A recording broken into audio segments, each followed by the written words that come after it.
یقیناً ان کے پاس رسول آئے بالبینات واضح نشانیاں لے کر، فما کانوا لیؤمنوا بس وہ ایمان نہیں لائیں گے، بما کذبوا من قبل کیونکہ انہوں نے جھٹلایا تھا اس سے پہلے، کذالک یطبع اللہ علی قلوب الکافرین اسی طرح اللہ مہر لگا دیتا ہے کافروں کے دلوں پر، وما وجدنا لأکثرہم من عہد ہم نے نہیں پایا ان میں سے اکثر کو وعدے کا پابند، وَإِن وَجَدْنَا أَكْثَرَهُمْ لَفَاسِقِينَ اور یقیناً ہم نے پایا ان میں سے اکثر کو یعنی ان میں سے زیادہ تر کو حکم عدولی کرنے والا، فاسق پایا، حکم نہ ماننے والا پایا۔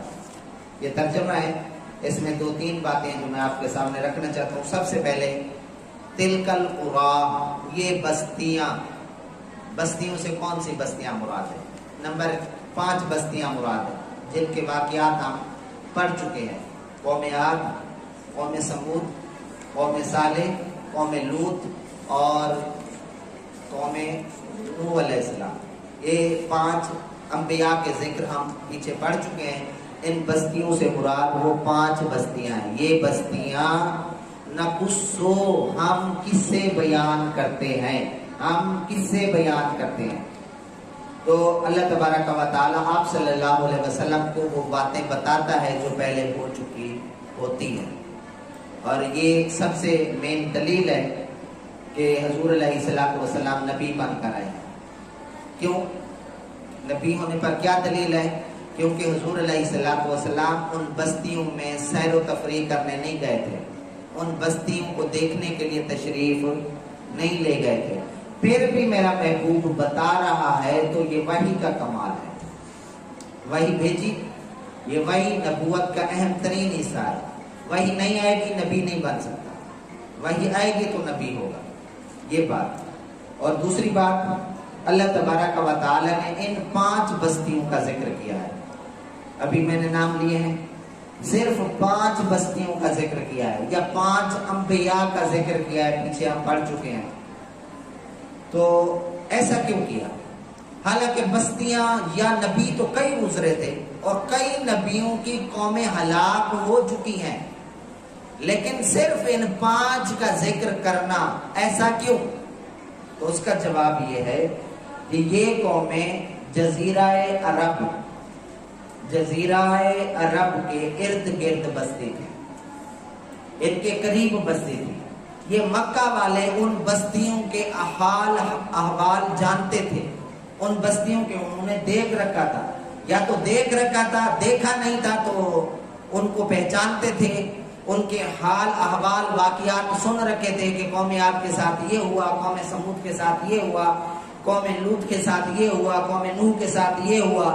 تو اس وجہ سے اللہ نے مکہ والوں کو ان کے احوال بیان کر کے اس بات کی طرف تنبیہ فرمائی کہ تم بھی اگر کفر کرو گے، تکذیب جھٹلاؤ گے، تو جیسے ان کا میں نے حال کیا ہے تمہارا بھی وہی حال کروں گا۔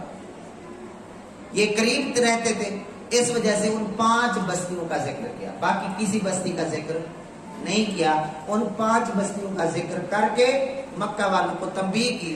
مثال کے طور پر میں یہاں کی مثال دیتا ہوں، آپ کچھ لوگوں کے بارے میں جانتے ہیں کہ فلاں بدماش نے ان کے ساتھ یہ حشر کیا ہے، تو اگر وہ بدماش، وہ غنڈہ آدمی آپ کو مل جائے تو وہ یہی کہے گا کہ میں تمہارے ساتھ ویسا کروں گا جیسے ان بستی والوں کے ساتھ میں نے کیا تھا۔ تو لہٰذا کوئی بات کرنی ہو، جو واقعہ پہلے ہو چکا ہوتا ہے، جو مشہور ہوتا ہے، کوئی والی بات بتائی جاتی ہے۔ جیسے الم تر کیف فعل ربک باصحاب الفیل، اے محبوب کیا آپ نے نہیں دیکھا کہ ہاتھی والوں کے ساتھ اللہ نے کیا کیا تھا؟ کیونکہ جب حضور علیہ الصلوۃ والسلام یہاں تشریف لائے تو اس وقت ہاتھی کا واقعہ بڑا مشہور و معروف تھا، پورے عرب میں گونجتا تھا وہ۔ تو اللہ تبارک و تعالیٰ نے اسی بات کی طرف اشارہ کیا کہ ان کے ساتھ میں نے کیا کیا تھا، پورا واقعہ بتا دیا۔ تو یہ والی بات یہاں پر 5 بستیوں کا اس لیے ذکر کیا کہ وہ مکہ والے ان کے حال احوال جانتے تھے۔ نمبر 2، ان قوموں کے حال احوال بتانے کی دوسری وجہ حضور علیہ الصلوۃ والسلام کی نبوت کو پکا کرنا تھا. میں پہلے بھی چھوٹی سی بات عرض کر چکا ہوں کہ نبوت کیسے پکی ہوگی کہ مکہ والے ان کے بارے میں جانتے تھے تو حضور علیہ الصلوۃ والسلام نے انہی کی زبان میں بتایا کہ دیکھو فلاں کے ساتھ یہ ہوا، فلاں کے ساتھ یہ ہوا، فلاں کے ساتھ یہ ہوا. یہ آپ صلی اللہ علیہ وسلم کا ایک معجزہ تھا. جو یہ خبر تھی یہ بتانا اللہ کے علم سے، دیے ہوئے علم سے، یہ ایک معجزہ تھا. اس وجہ سے یہ نبوت پر دلیل بنتی ہے. اور دوسری بات، یہاں پر میں ایک اور بات آپ کے سامنے عرض کرنا چاہتا ہوں. لکھا ہوا ہے انباءہا، ان کی خبریں. انباء نبا سے بنا ہے. یہ آپ نے اما یتساءلون میں یہ سورت نبا یقیناً پڑھی ہوگی. خبر کو کہتے ہیں. اما یتساءلون، وہ کس چیز کے بارے میں سوال کر رہے ہیں؟ عن النبأ العظیم، یقیناً وہ بڑی خبر کے بارے میں پوچھ رہے ہیں. نبا خبر، عظیم بڑی. تو نبا سے انباء، اس کی جمع بنی ہوئی انباء، خبریں.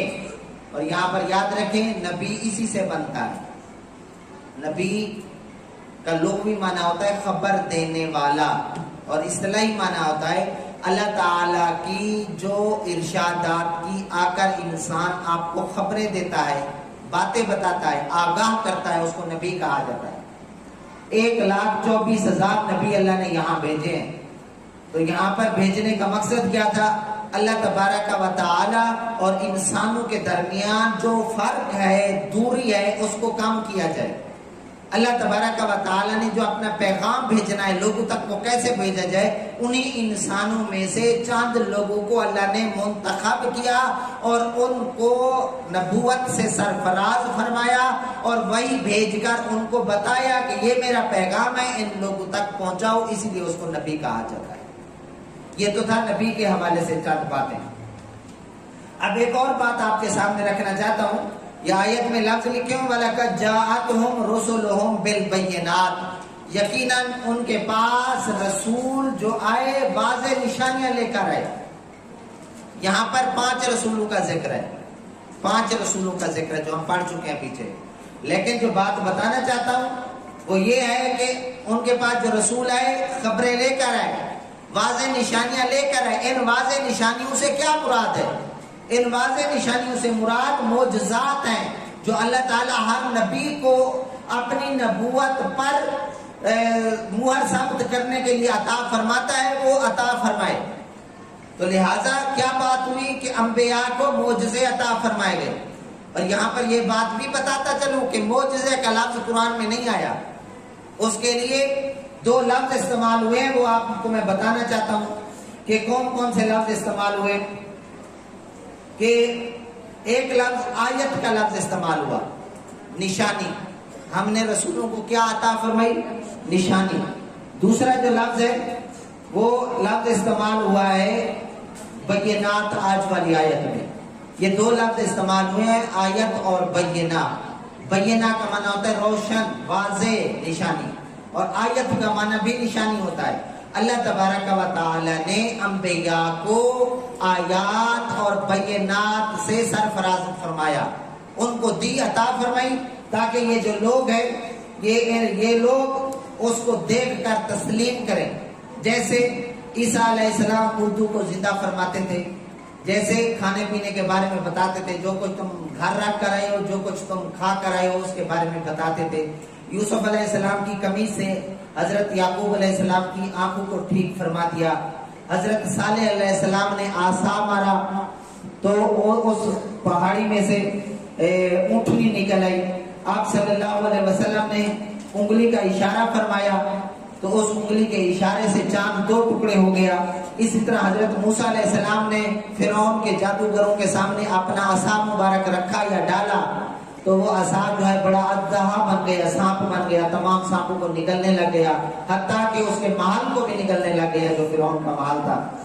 تو عرض یہ ہے کہ اتنے بڑے بڑے معجزات ہر نبی کو عطا فرمائے. یہ معجزات دینے کی جو وجہ تھی وہ یہ وجہ تھی کہ اللہ تبارک و تعالی ان جو انبیاء تشریف لائے ہیں ان کے جسم اقدس کے ساتھ ساتھ ایسی بات بتائی جائے جو خلاف عادت یا خرق عادت ہو. خرق عادت کیا چیز ہوتی ہے، خلاف عادت کیا چیز ہوتی ہے، یہاں پر میں بات بتانا چاہتا ہوں کہ خرق عادت جو چیزیں ہوتی ہیں اس کی کئی اقسام ہیں. کئی اقسام سے مراد وہ مومن سے بھی ظاہر ہوتی ہیں، وہ نبی کی نبوت کے اعلان سے پہلے بھی ظاہر ہوتی ہیں، نبی کے اعلان کرنے کے بعد بھی ظاہر ہوتی ہیں. اسی طرح ایک کافر آدمی ہے، کافر آدمی سے بھی ظاہر ہو جاتی ہیں. تو اس طرح اس کی کئی قسمیں ہیں. میں آپ کے سامنے سب کے نام اور ان کی باتیں وضاحت کے ساتھ رکھنا چاہتا ہوں. جو خلاف عادیہ یا خلاف عادت یا خرق عادت کوئی کام آپ دیکھتے ہیں وہ چند اقسام میں سے ایک ہوگا. نمبر 1 ارہاس کہتے ہیں. آپ کے درس نظامی میں ایک کتاب ہے علم الکلام، اس میں بھی یہ باتیں لکھی ہوئی ہیں، ارہاس. تو جو خلاف عادت نبی کے لیے اعلان نبوت سے پہلے باتیں ظاہر ہو جائیں اس کو ارہاس کہتے ہیں. جیسے حضور علیہ الصلوۃ والسلام چلتے تھے تو بادل سایہ کر کے چلتے تھے، یہ اعلان نبوت سے پہلے کی بات ہے. اسی طرح حضور علیہ الصلوۃ والسلام 13 یا 12 سال کی عمر میں شام کی طرف حضرت ابو طالب کے ساتھ سفر فرما رہے تھے. وہاں پر اردن کے لب و دک صحرا میں جہاں پر کسی درخت کا نام و نشان بھی نہیں ہے، تو ایک درخت وہ آج بھی موجود ہے جس نے حضور علیہ الصلوۃ والسلام کا ادب کیا تھا، آپ صلی اللہ علیہ وسلم کو سایہ دیا تھا. جیسے قافلے والے رکے اس درخت کے ارد گرد تو حضور علیہ الصلوۃ والسلام کم عمر میں تھے تو آپ کو جگہ وہاں پر ملی جہاں پر دھوپ تھی، باقی قافلے والوں نے وہ جگہ گھیر لی جہاں پر چھاؤں تھی. تو درخت اس طرف جھک گیا جس طرف میرا نبی تشریف فرما تھے. تو عرض یہ ہے کہ یہ واقعات ارہاس کہلاتے ہیں. تو یہاں پر ایک محبت کی چھوٹی سی بات اسی کے ساتھ لنک کرتا چلو کہ اگر درخت میرے نبی سے محبت کرے اس کو بھی اللہ ہمیشہ والی زندگی عطا فرما دیتا ہے. آج بھی 1400 سال تو ہمارے سامنے ہو گیا ہے، آج بھی وہ درخت ڈاکومنٹری میں بالکل موجود ہے. کئی لوگوں نے اس کے اوپر آرٹیکل، مضمون اور فلمیں بنائی ہیں کہ وہ درخت دیکھو یہ والا درخت ہے، آج بھی موجود ہے. اس کو صحابی درخت کہا جاتا ہے. اگر درخت محبت کرے تو وہ آج تک موجود ہے. اگر انسان محبت کرے کیا اسے اللہ ہمیشہ والی زندگی نہیں عطا فرمائے گا؟ یقیناً عطا فرمائے گا. یہ صرف سمجھنے کی بات ہے. دوسری بات کرامت کہتے ہیں. میں باتیں بتا رہا تھا خارق عادت یا خلاف عادت جو کام ظاہر ہوتے ہیں کرامت کہتے ہیں. کرامت کس کو کہتے ہیں؟ کامل مومن کے ہاتھ سے جو خلاف عادت کام ہو جائے اس کو کہتے ہیں کرامت. جیسے حضرت ابو بکر صدیق اس دنیا سے جانے لگے تو انہوں نے اپنی بیٹی عائشہ کو فرمایا کہ جب وراثت تقسیم کرنے لگو یہ جو تمہاری امی ہے اس کے پیٹ میں بیٹی ہے اس کا حصہ بھی رکھنا. یہ پہلے بات بتا دی، اس کے پیٹ میں بچی ہے اس کا حصہ بھی رکھنا. یہ آپ کی کرامت تھی. حضرت عمر بن خطاب رضی اللہ تعالیٰ عنہ مدینہ شریف مسجد نبوی کے منبر پر جب خطبہ جمعے کا دے رہے تھے تو آپ نے یہ لفظ جمعے کے خطبے میں نہ اس لفظوں کا تعلق پچھلے خطبے کے ساتھ تھا نہ سیاق و سباق اگلے کے ساتھ تھا. آپ نے یہ جملہ فرمایا یا ساریہ الجبل، یا ساریہ الجبل، اے ساریہ پہاڑ کی اوٹ لو، اے ساریہ پہاڑ کی اوٹ لو. تو لوگ حیران ہوئے، نہ ساریہ کے یہاں ذکر ہے نہ ساریہ یہاں موجود ہے، وہ تو جنگ لڑنے گیا ہوا ہے، لیکن اس کے باوجود خطبے میں ذکر ہو رہا ہے یا ساریہ الجبل، اے ساریہ پہاڑ کی اوٹ لو. تو 15 دنوں بعد ایک پیغام آتا ہے ساریہ کیونکہ سپہ سالار تھا جنگ کا، وہاں سے پیغام آتا ہے کہ ہم جنگ جیت چکے ہیں. جمعے کے وقت دشمن حملہ کرنے والا تھا، یہ الفاظ ہمیں سنائی دے اے ساریہ پہاڑ کی اوٹ لو. انہی لفظوں کو سن کر ہم اس طرف ہو گئے جس کی وجہ سے ہم جنگ جیت گئے. تو یہ دیکھیں یہ کیا ہے؟ کرامت ہے. دوسری بات بہت مشہور بات ہے کہ جو دریائے نیل تھا مصر میں وہ نہیں بہتا تھا. ہر سال ایک نوجوان خوبصورت میک اپ شدہ لڑکی اس میں جا کے ڈال کے زندہ آتے تھے، پھر وہ دریا بہتا تھا. وہاں کے گورنر نے، جو مسلمان گورنر تھا، حضرت عمر بن خطاب نے وہاں لگایا تھا جب وہ علاقہ مسلمان ہو گیا تھا. حضرت عمر بن خطاب کو لیٹر لکھا جہاں دریائے نیل کی یہ کیفیت ہے، ہر سال ایک عورت دیتی ہے تب وہ بہتا ہے ورنہ وہ نہیں بہتا. حضرت عمر نے کاغذ اور قلم پکڑا، کاغذ اور قلم اور کاغذ پر لکھا، اگر تو اللہ کے حکم سے بہتا ہے تو بہے، ورنہ تیرے بہنے کی ہمیں کوئی ضرورت نہیں ہے۔ حضرت عمر نے یہ خط دیا اور خط وہاں پر پہنچا اور آپ نے یہ فرمایا ایسا بندہ اس دریا میں ڈالنے کے لیے وہاں جائے جو بندہ بھاگنے کا تیز ہو، واپس آنے کا تیز ہو۔ درمیان میں وہ خط رکھنا تھا، اور مفسرین نے اور محدثین نے اس کی تشریح میں یہ بات لکھی ہے، جب وہ خط اس نے ڈالا، اس نے دوڑ لگائی، پھر بھی پانی یہاں پہنچایا تھا، آج تک وہ دریا خشک نہیں ہوا۔ تو یہ کرامت ہے کس کی؟ حضرت عمر بن خطاب کی۔ میں باتیں آپ کو بتا رہا تھا، جو واقعات خلاف عادت ہوتے ہیں، ہم نبی کی نبوت سے پہلے ظاہر ہو جائے تو ارہاس کہتے ہیں، نیک بندے کے ہاتھ پر ظاہر ہو جائے تو کرامت کہتے ہیں، اور عام مومن بندے کے ہاتھ پر وہ ظاہر ہو جائے، عام بندہ ہے، اس نے کوئی بات کی فوراً پوری ہو جائے۔ وہ یہاں پہ بیٹھا تھا، اس نے کہا آج میرے میٹھے چاول کھانے کا بڑا شوق، دل کر رہا ہے، تو فوراً سے باہر بندہ آیا، اس نے کہا یہ جی ہم نے لنگر پکایا ہے، اور یا شادی ہوئی ہے تو اس میں سے یہ چاول بچے ہیں یہ آپ کے لیے۔ تو آپ وہاں پر یہ جملہ کہہ رہے ہوتے ہیں، کاش میں اللہ سے کچھ اور مانگتا۔ عام مومن بندے کے ہاتھ پر یہ ظاہر ہو جائے تو اس کو کیا کہتے ہیں جی؟ معونت کہتے ہیں، میم عین واو نون تے، معونت کہتے ہیں۔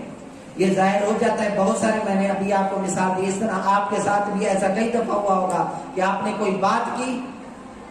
میں خود ایک دن جا رہا تھا کسی بندے سے ملنے کے لیے، میں نے ان کے گھر کال کی، انہوں نے کہا بھائی جی بندہ نہیں ہے، اور راستے میں جا رہا تھا، یہ سوچ رہا تھا مجھے آج وہ بندہ ملے گا، سوچ رہا تھا بندہ آج اللہ مجھے ضرور ملوا دے گا۔ میں راستے میں جا رہا تھا، سامنے سے کوئی بندہ آ رہا تھا، اور میں انہیں اسے یہ جملہ کہا، میں سوچتا آ رہا تھا کہ تو ضرور مجھے ملے گا۔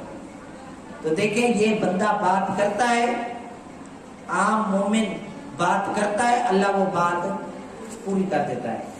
چوتھا جی استدراج، استفعال کے وزن پر استدراج، کسی کافر کے ہاتھ پر اس کے دعوے کے موافق خلاف عادت کام ہو جائے، وہ کافر لیکن وہ دعویٰ کرتا ہے، اس کا دعویٰ پورا ہو جاتا ہے۔ جیسے دجال آئے گا، دجال آئے گا، آپ نے یقیناً نام سنا ہوگا، آنکھ سے کانا ہوگا، جو وہ کہتا جائے گا ویسا ہوتا جائے گا۔ کیا وہ مومن تھا؟ کیا وہ نیک انسان تھا؟ لیکن کافر تھا، اللہ کو نہیں مانتا تھا، اس نے جنت دوزخ کا تصور دے رکھا تھا، اس کے باوجود جو وہ کہے گا پورا ہو جائے گا۔ تو اس کو تو ہم لوگ تو پہنچی ہوئی سرکار کہتے ہیں نا جی، بڑی پہنچی ہوئی سرکار ہے، چاہے وہ کافر کیوں نہ ہو۔ یہ ولی کی نشانی نہیں ہے، یاد رکھیں گے۔ میں ولی کے بارے میں اب نہیں بتانے لگا، میرا ٹائم ختم ہو گیا ہے۔ اس کا پانچویں بات جی احانت کہتے ہیں، احانت، جو کافر نبوت کا دعویٰ کر دے، کافر ہو نبوت کا دعویٰ کر دے، اس کے ہاتھ پر بھی خلاف عادت کام ظاہر ہو جائے، لیکن وہ کیسے ظاہر ہو؟ دعویٰ کچھ کرے اور اس کے سامنے کام کچھ ہو جائے۔ دعویٰ اس نے کیا کہ یہ کام ایسے ہوگا، لیکن کام ہوا اس کے اپوزٹ ہو گیا۔ اس کی میں 2-3 مثالیں دیتا ہوں تاکہ آپ کو بات زیادہ سمجھ آ جائے۔ جیسے ایک کانے شخص نے مسیلمہ کذاب سے کہا، مسیلمہ کذاب نے نبی ہونے کا دعویٰ کیا تھا، یہ حضرت ابوبکر صدیق کے زمانے میں، اسی کے خلاف مسلمانوں نے جنگ یمامہ لڑی تھی۔ تو بات عرض کر رہا ہوں، مسیلمہ کذاب سے ایک کانے بندے نے یہ کہا کہ تم دعا کرو میری آنکھ جو کانی ہے وہ ٹھیک ہو جائے، بینا ہو جائے۔ مسیلمہ کذاب نے دعا کی تو اس کانے کی صحیح آنکھ بھی ختم ہو گئی، وہ اندھا ہو گیا۔ تو آپ دیکھیں کہ کام تو ہوا ہے نا، خلاف عادت ہے، خلاف عادت ہے، لیکن یہ کیسے بندے سے ہوا ہے جو نبی کا دعوے دار ہے، نبی ہونے کا دعوے دار ہے۔ اس کے اوپر میں ایک اور مثال رکھتا ہوں، مرزا قادیانی کو یقیناً آپ نے سنا ہوگا۔ مرزا قادیانی نے دعویٰ پیش گوئی کی کہ ایک عورت محمدی بیگم تھی، محمدی بیگم، عورت کا نام ہے محمدی بیگم۔ اس نے دعویٰ کیا کہ اس کا نکاح، محمدی بیگم کا نکاح مرزا قادیانی سے، میرے سے ہوگا۔ اس نے یہ دعویٰ پیش گوئی کی تھی، اپنے نبی ہونے پر دلیل دی تھی، لوگوں کو، اپنے حواریوں کو کہا تھا، لیکن اس کا نکاح ہو گیا مرزا سلطان سے۔ یہ اس نے دعویٰ کیا، لیکن نکاح کہاں ہوا؟ دوسری جگہ سے۔ اور اسی طرح پھر مرزا نے یہ پیش گوئی کی کہ مرزا سلطان جو ہے اس کا خامد، محمدی بیگم کا خامد، وہ مر جائے گا، اس کے مرنے کے بعد میں نکاح کروں گا، یہ دعویٰ کر دیا۔ پھر کیا ہوا؟ مرزا غلام محمد قادیانی پہلے مرا، مرزا سلطان بعد میں مرا۔ تو یہ میں نے مثالیں دی ہیں کہ کوئی بندہ نبی ہونے کا دعویٰ کرے اور دعویٰ جو ہے وہ یہ کہ اس کے پھر وہ خلاف عادت کام بھی دکھاتا ہو، لوگ اس کو مانتے ہیں، کہتے ہیں جی ہوا، دیکھیں ہوا تو ہے نا کام، اس طرح کا جملہ کہتے ہیں، ہوا تو ہے نا، جیسے بھی ہوا ہے۔ تو لہٰذا یہ والا جو کام ہے وہ اس کو یعنی مختلف نام دیے گئے ہیں، میں نے سارے نام آپ کے سامنے رکھے ہیں، ان ناموں کو آپ یاد رکھیں گے۔ میں ایک دفعہ نام صرف رپیٹ کر دیتا ہوں: ارہاس، کرامت، معاونت، استدراج اور اہانت۔